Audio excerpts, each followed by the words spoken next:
Hey everybody, blessings, and thank you for clicking on this video. I'm recording on July 25th, 2024, and the title of this Tish Talk is To JB with Love.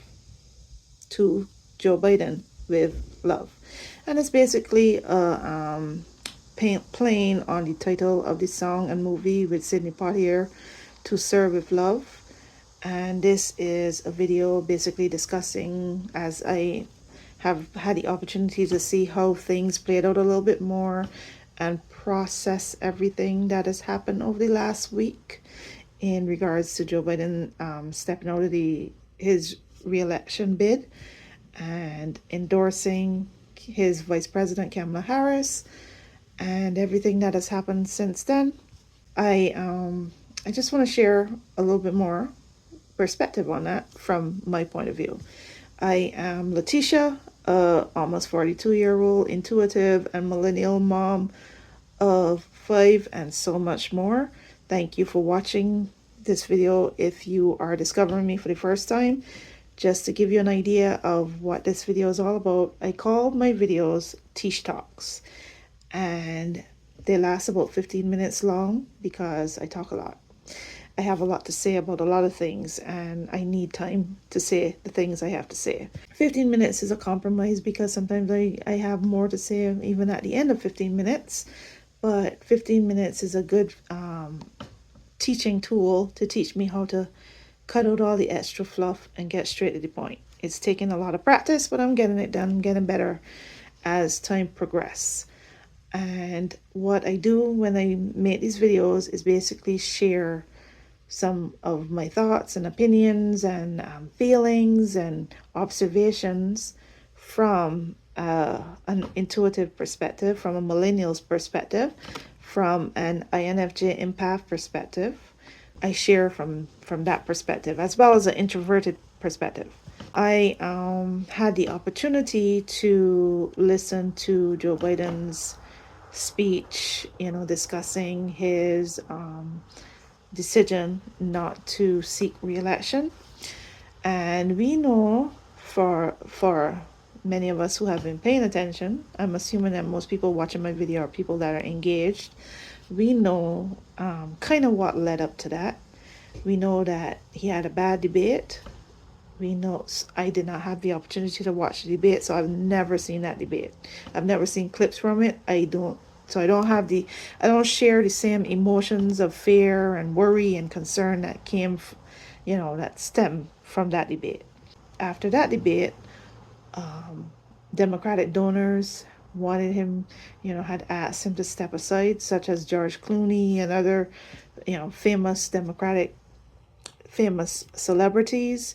Then we know that the media was determined and focused, determined and very focused and intentional and focused on his age and focused on everything, just continually focusing on him stepping aside and his age, and nothing that he did in between there, nothing that happened since that debate was brought to our attention. It was just the intentional, the ferocious, the fierce focus on his age and his having him step aside.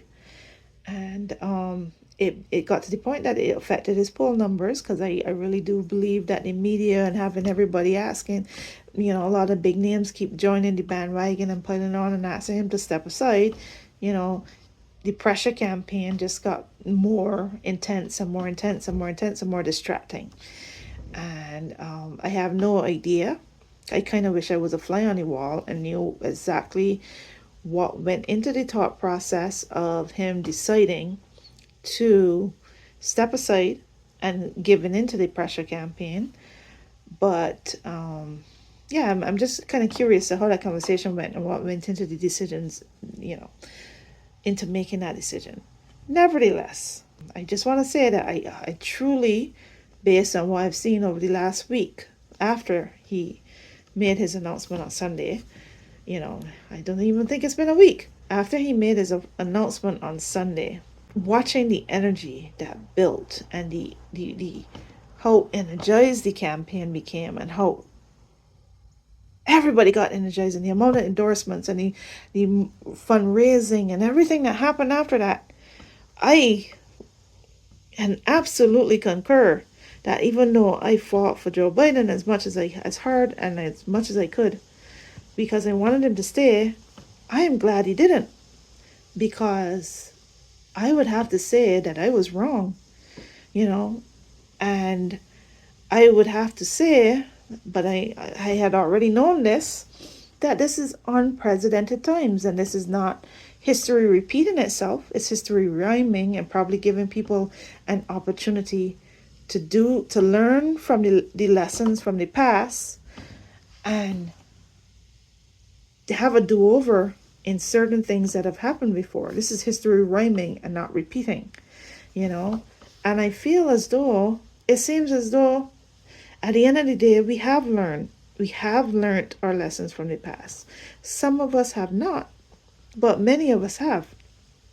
And enough of us have to move forward, I believe.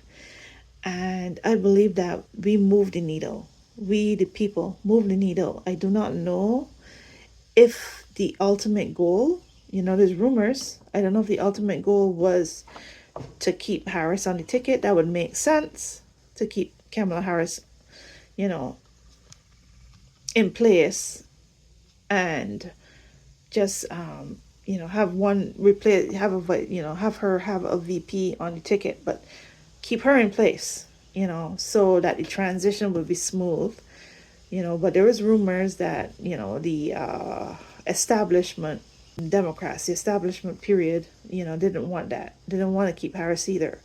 I don't know if that's true, but whatever happened, the people seem to have moved the needle by making their points heard, by donating to her campaign, and the endorsements that came in. That was beautiful. And I always want, I have a feeling that a lot of what happened, was discussed prior to Joe Biden's announcement and endorsement. I feel like a lot of that was made, those were deals that were made before he did, before he actually stepped aside, before he did what he did.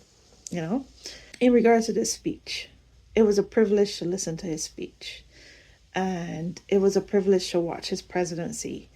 Even today, there's good economic news. There have been good economic news for the last 2 years, and the policies that have been put in place by this administration, and the actions taken, and the things accomplished is such a beautiful thing, a miracle.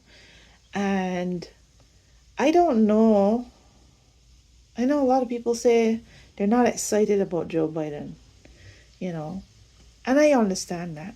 I understand that he wasn't an eloquent speaker. He, although I've heard him speak, his speeches, and for me personally, I sometimes wish that the words would come up more clear. And I sometimes wish that he was a bit more of an eloquent speaker, because if he was, people would have heard the substance of the words that he used, the specific intentionality of the words that he used, and listen to what he's saying. So, I came up with a phrase, a little while back in my defense of Joe Biden. And, the phrase is substance over stutter. Like, I pay attention to the substance more than I pay attention to the stutter. And I'm going to speak from my perspective, how grateful I am. That one, I'm grateful to be the kind of person that could see things a little bit deeper than just the surface thing. I'm glad that my mind I'm an open-minded person, and I'm able to see things for what they are, see things clearly,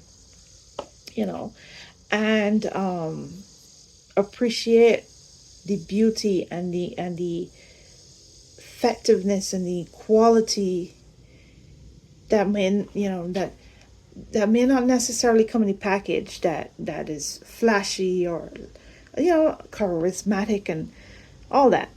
Sometimes, a lot of the time, the most charismatic people in the world use their gifts, their ability to, their charisma for their own self interest and their own benefit. And one of the reasons why I really appreciate Joe Biden is because he kind of reminds me of me to a certain extent.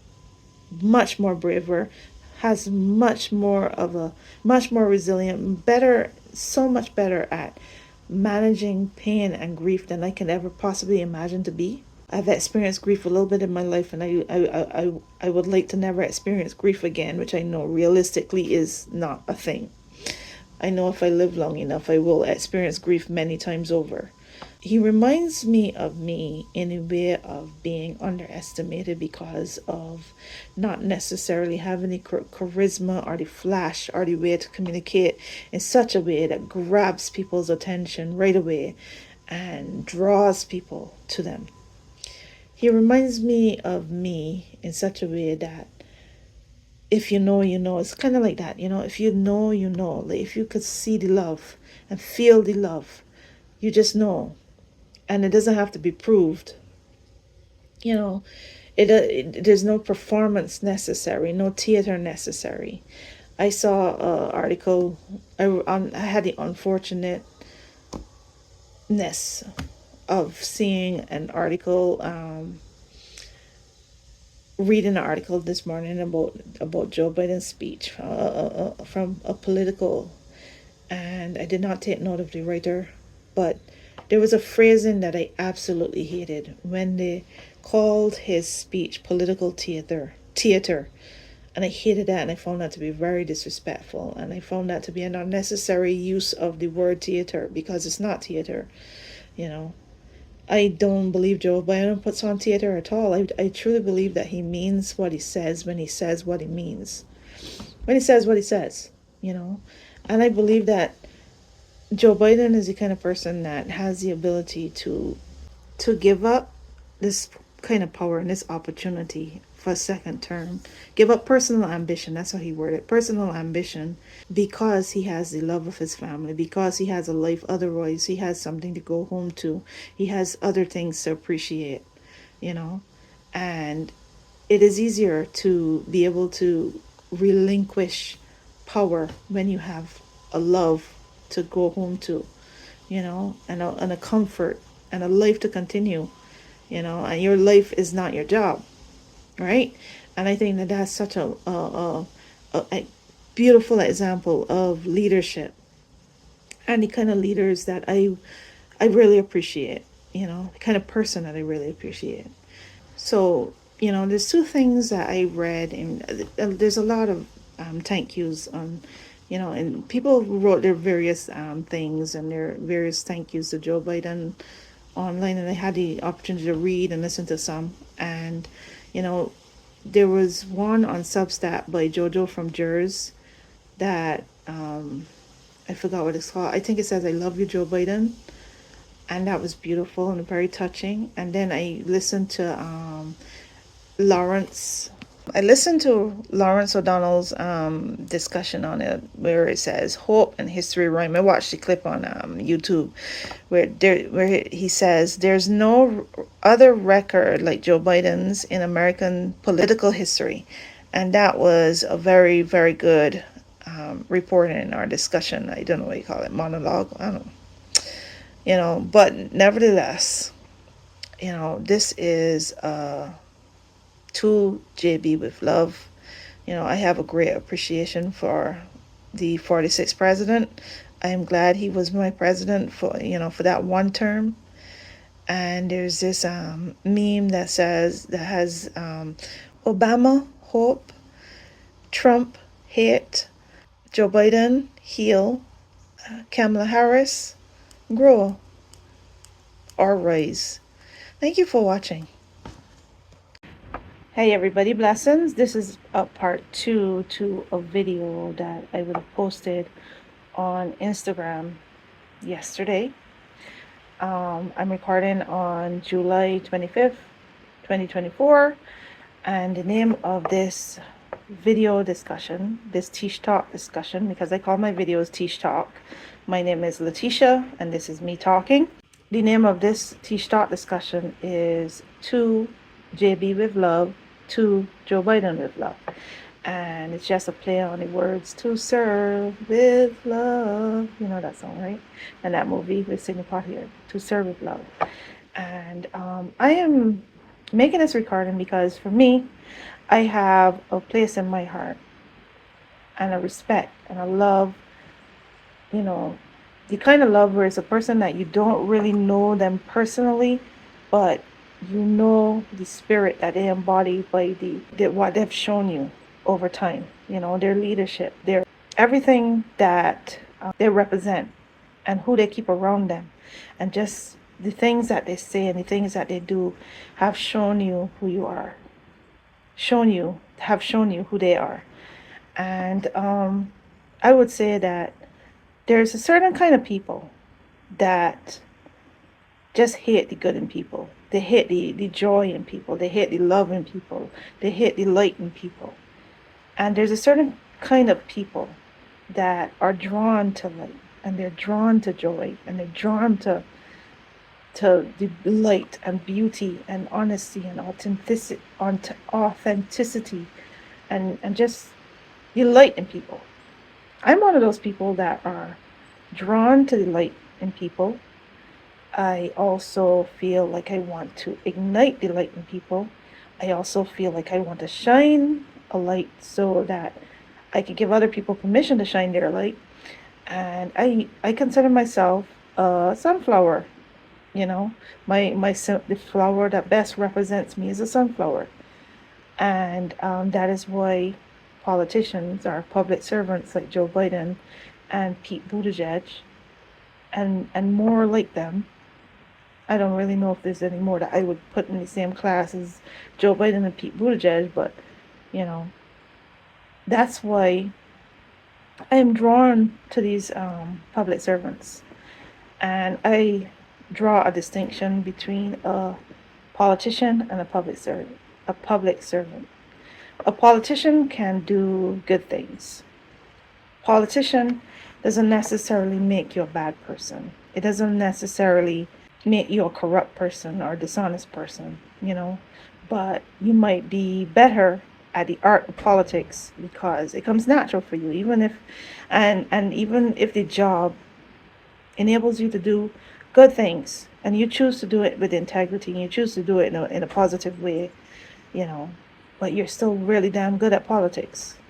And then they're just public servants, people that should be the people that are in service to the people, So maybe they may not be the greatest at politics, even, or maybe politics is not really the priority. Serving the people, serving the public is, doing good for the world is the main priority, So that's how I distinguish the difference between a public servant and a politician. I also consider AOC a public servant.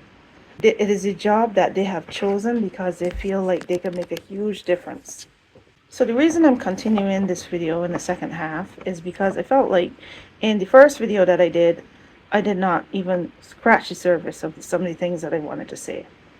First of all, if you have a love and appreciation for Joe Biden as I do, and you haven't seen the speech, which I will find it hard to believe that you have the same level of appreciation that I have and not listen to the speech. But I would recommend it. It was a speech that he did in the Oval Office on the 24th, on Wednesday night. And you will find it on YouTube, or you can read the transcript. Because as you would know, sometimes Joe Biden's speeches may not necessarily be so perfectly executed. There will be some times where, some of the words get a little lost or it doesn't come out as clearly as you would like. But the words, the substance of the words and the power of the message still stands, So you could either listen to the speech or read the transcript. Find it online and read the transcript. But it's a very, very powerful speech. And one of the things that I wanted to add, you know, is how I saw Joe Biden. The reason that I wanted Joe Biden to continue is because I felt that he was a I do believe in 1,000% believe that he's a very strong foreign policy president. And that is the kind of president, that is the kind of practitioner, that we need right now, a very strong foreign policy president. I have no idea, you know, how strong Kamala Harris is going to be in that area. That is left to be seen, you know. Taking the lead and in all the intricacies and complexities of foreign policy right now is a big task. And I know a lot of people, a lot of mature, been around for a long time people would feel better if Kamala Harris chooses a vice president that may be a bit stronger in foreign policy and more mature in that area. I personally feel like the vice president has to be a more energizing figure, just like she is, and keep that energy and momentum that we have right now going.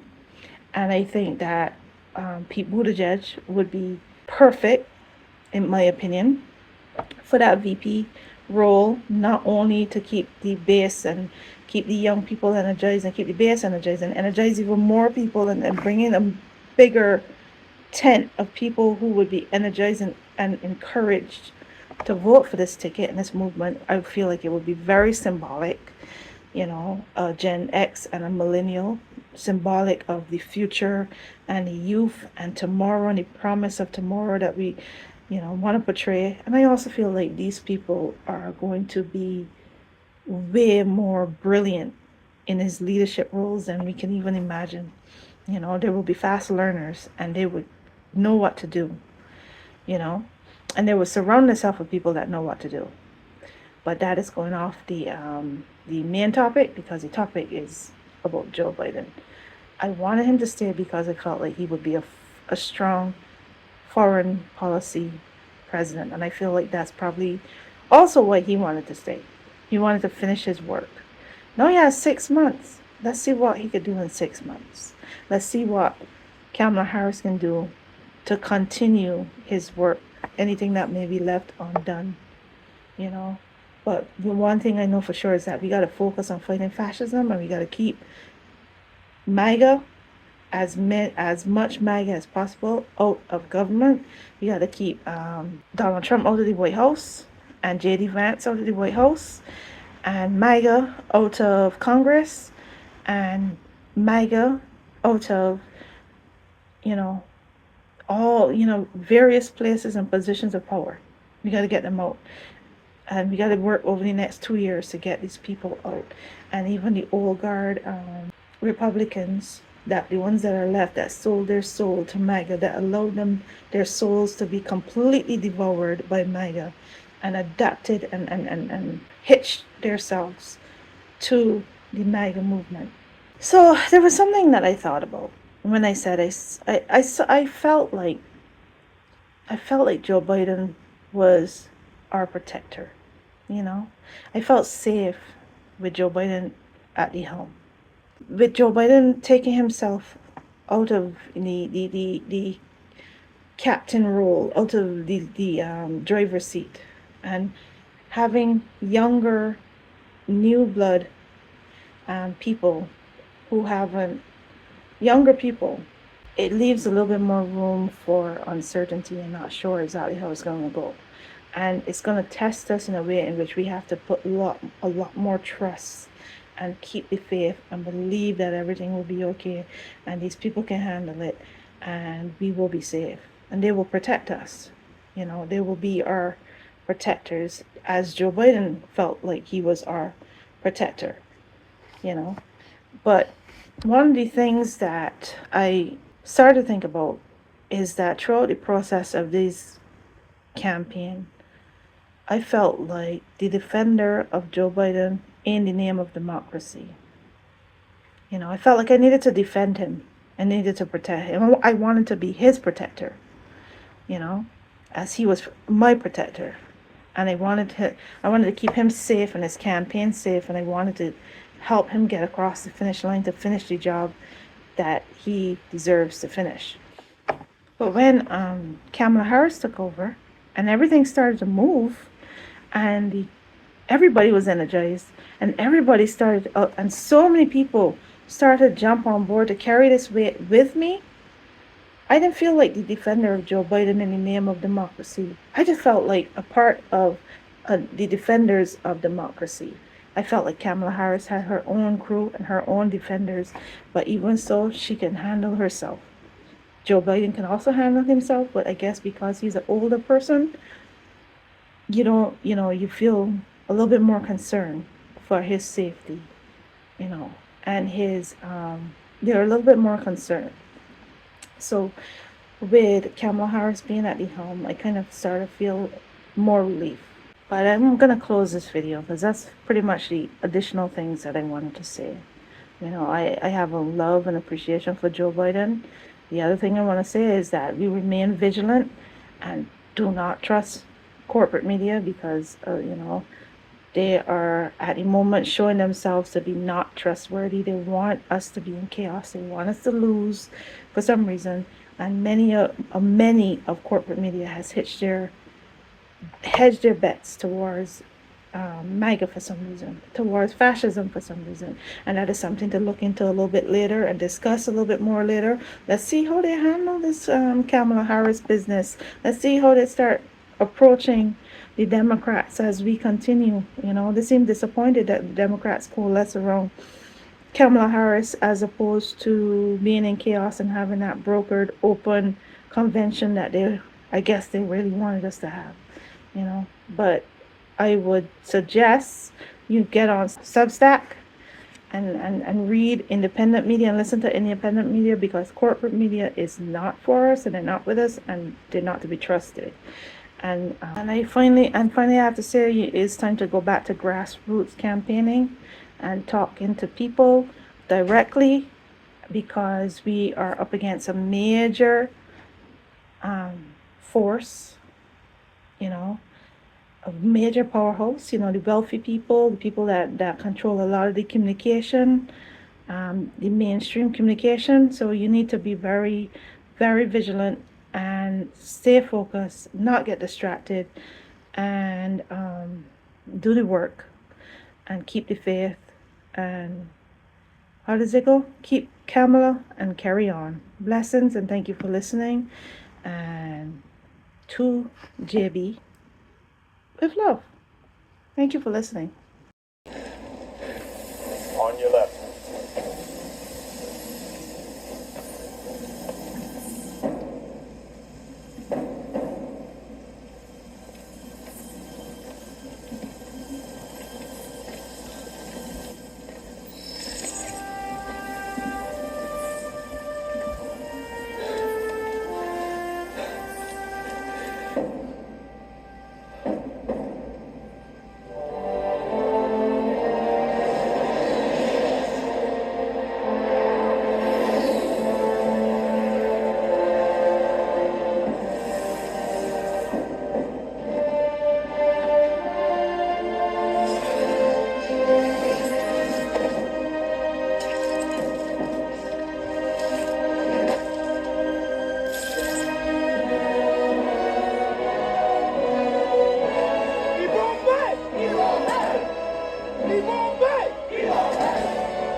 Is that everyone?